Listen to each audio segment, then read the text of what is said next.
Hi! ఈరోజు bread pakoda. దానికి కావాల్సింది ఏంటంటే ఇంగ్రీడియంట్స్ మనం ప్రిపేర్ చేసుకోవాలి కదా. ముందుగా ఆలు పీల్ చేసుకొని 2 ఆలు, ఒక క్యాప్సికమ్, క్యారెట్ మీ ఇష్టం అండి. ఎక్కువ వేసుకోవచ్చు, తక్కువ వేసుకోవచ్చు, ఏదైనా మన ఇష్టమే. ఏదైనా ఒక ఐటెం ఎక్కువ, ఒక ఐటెం తక్కువ.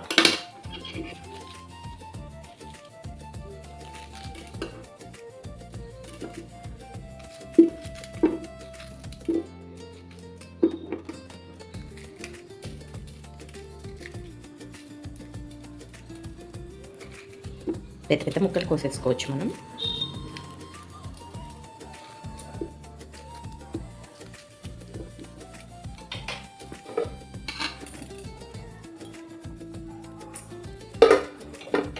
ఇప్పుడు అసలు మెయిన్ ఇంగ్రీడియంట్ బీట్రూట్. కామన్గా పిల్లలు బీట్రూట్ చూడంగానే పెద్దగా ఇష్టపడరు, తినరు కదా.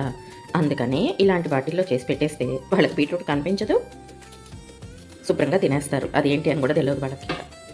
అందుకని అప్పుడప్పుడు ఇలాంటివి చేస్తూ ఉండాలి.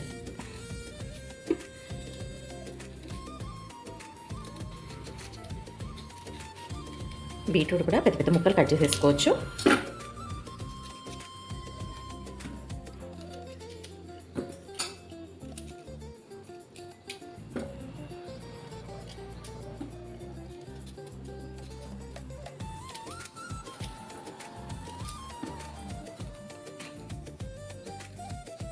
రెండు ఆలులు తీసుకుని వాటిని కూడా పెద్ద ముక్కలు కట్ చేసేయండి. క్యారెట్ను కూడా కొంచెం పెద్ద ముక్కలు కట్ చేసేసి పెట్టుకోవాలి.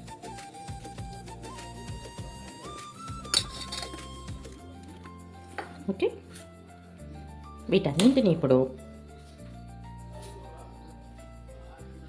కుక్కర్లో వేసేయాలి.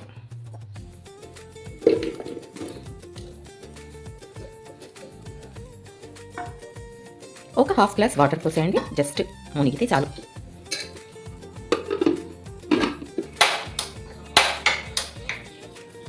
మీడియం ఫ్లేమ్లో అంతే, 3 విజిల్స్ రాగానే మనం ఆపేసుకోవాలి. ఇంకా ఒక గిన్నె తీసుకుందాము. దాంట్లోకి స్టఫ్ డిప్ చేయడానికి కావాల్సినంత పిండి, శనగపిండిని తీసుకోవాలి. ఓకే, నేను ఒక 2.5 స్కూపులు తీసుకున్నాను. కొద్దిగా వాము, రుచికి సరిపడినంత ఉప్పు, ఇది సోడా ఉప్పు. సోడా ఉప్పు కొద్దిగా వేస్తే సరిపోతుంది, చిటికెడు కన్నా కొంచెం ఎక్కువ.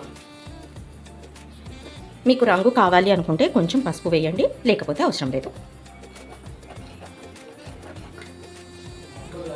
కొద్దిగా వాటర్ పోసుకుంటూ బజ్జీల పిండిలాగా కలుపుకోవాలి.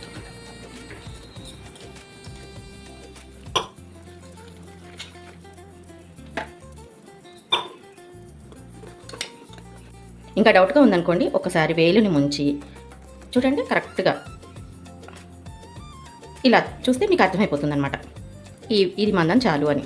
మరి మందంగా ఉండకూడదు, మరి పలచగాను ఉండకూడదు. మిక్సీ గిన్నె తీసుకొని అందులోకి ఒక 2 పచ్చిమిరపకాయలు, కొద్దిగా పసుపు, కొంచెం కారం, ఏదైనా ఒక 1/2 స్పూన్ నుంచి 1/2 స్పూన్ అంతే కారం.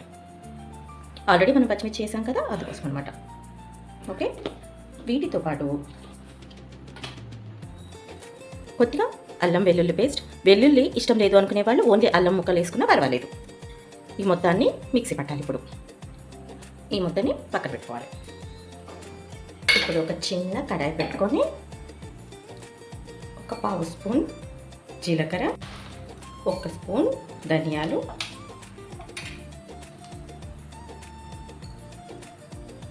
ఒక 10 సుమారుగా మిరియాలు, ఒక 4 ఎండుమిరపకాయలు. ఇవి కలర్ కోసం అండి, కారం ఉండవు.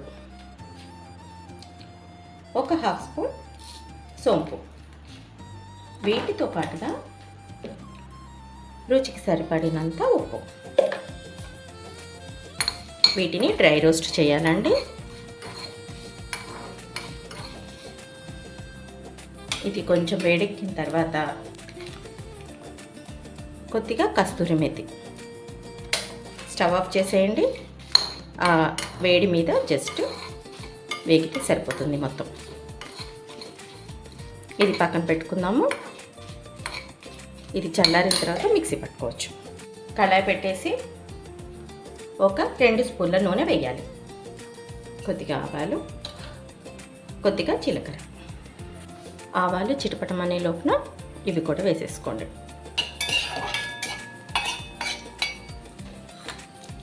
ఇవి వేగుతున్నాయి కదా, ఇందాక మనం ఆల్రెడీ ఒక ముద్ద తయారు చేసి పెట్టుకున్నాం కదా, అది వేసేసుకుందాం.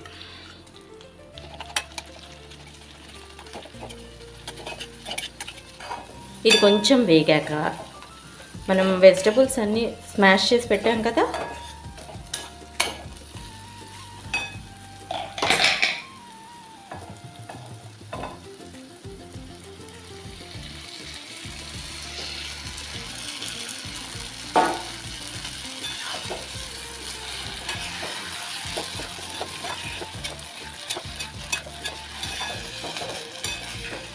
ఇందులో ఉన్న నీరంతా ఇంకిపోయేలాగా కలుపుతూనే ఉండాలి, లేదంటే అడుగంటుద్ది మళ్ళీ మనకి. ఇది వేగుతూ ఉంటుంది. ఇందాక మనం డ్రై రోస్ట్ చేసాం కదా, వాటిని మిక్సీ పడదాం.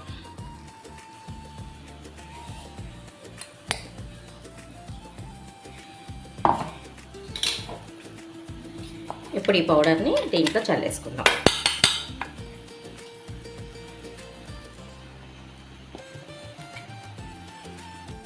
ఈ డిష్ మొత్తానికి ఇదే మెయిన్ అండి. చాలా టేస్ట్ వచ్చేస్తుంది ఒక్కసారిగా.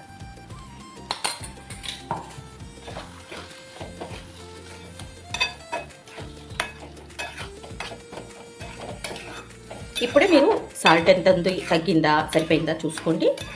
ఒకవేళ తగ్గితే కనుక ఈ టైంలో వేసేసుకోండి. ఓకే, ఇప్పుడు నెక్స్ట్ ప్రాసెస్లోకి వెళ్ళిపోదాం మనం. దీన్ని స్టవ్ ఆఫ్ చేసేసి ఇది దించేసుకొని నూనె కళాయి పెట్టుకుందాం.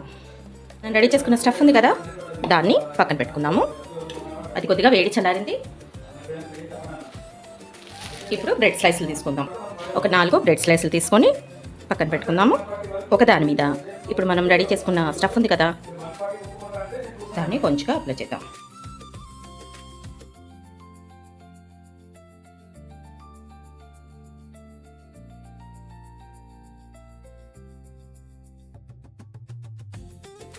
అంతే. ఇప్పుడు దీని మీద ఇంకో స్లైస్ పెట్టేసేయండి.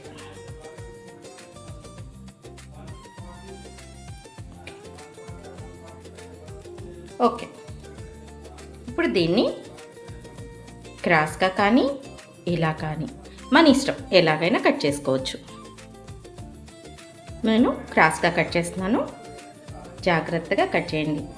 ఇలా కట్ చేయడం రాని వాళ్ళు ముందుగానే స్లైసెస్ని కట్ చేసి డైరెక్ట్గా పెట్టేసుకోండి. ఓకే, ఇలా మీకు వీలైతే అన్నీ ఒకేసారి పెట్టుకుంటే బాగుంటుంది, బట్ మెత్తబడిపోతాయి. వీలైనంత వరకు ఎప్పటిదప్పుడే పెట్టేసుకోండి. ఒకసారి ఆయిల్ కాగిందో లేదో చెక్ చేసుకోండి. ఫ్లేమ్ హైలో పెట్టండి, అది చెక్ చేసుకునే పద్ధతి. ఇప్పుడు ఇలా పైకి వచ్చేసింది అనుకోండి, మనకి సోడా ఉప్పు పర్ఫెక్ట్గా సరిపోయిందని అర్థం. ఓకే,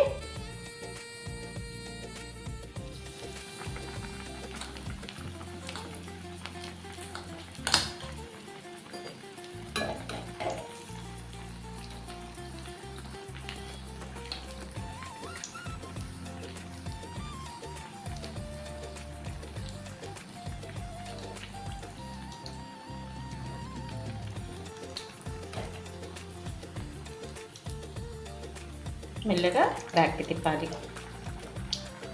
చాలా జాగ్రత్తగా వేయాలండి, వేసేటప్పుడైనా సరే తీసేటప్పుడైనా సరే. ఓకేనా?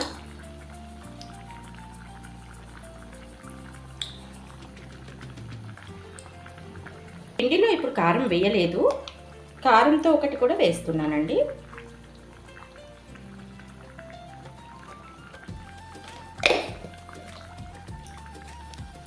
ఇందాక పిండిలో కొద్దిగా కారం వేసి కలుపుతున్నాను. ఇలా కూడా బాగుంటుంది.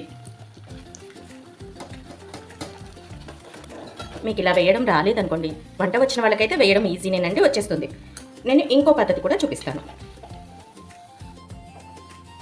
చూసారా, తగ్గించాను, దాన్ని మధ్యకి హాఫ్ చేశాను అనమాట.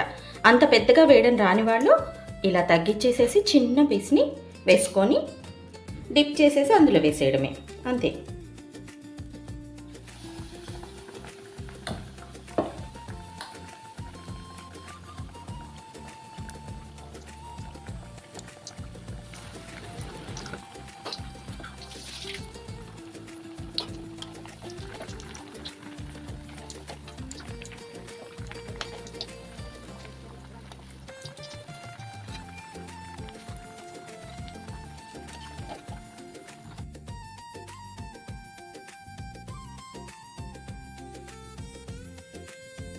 వేడి వేడి బ్రెడ్ బజ్జీ రెడీ. ఇది పెద్దది. దీన్ని టేస్ట్ చేద్దామా ఫస్ట్?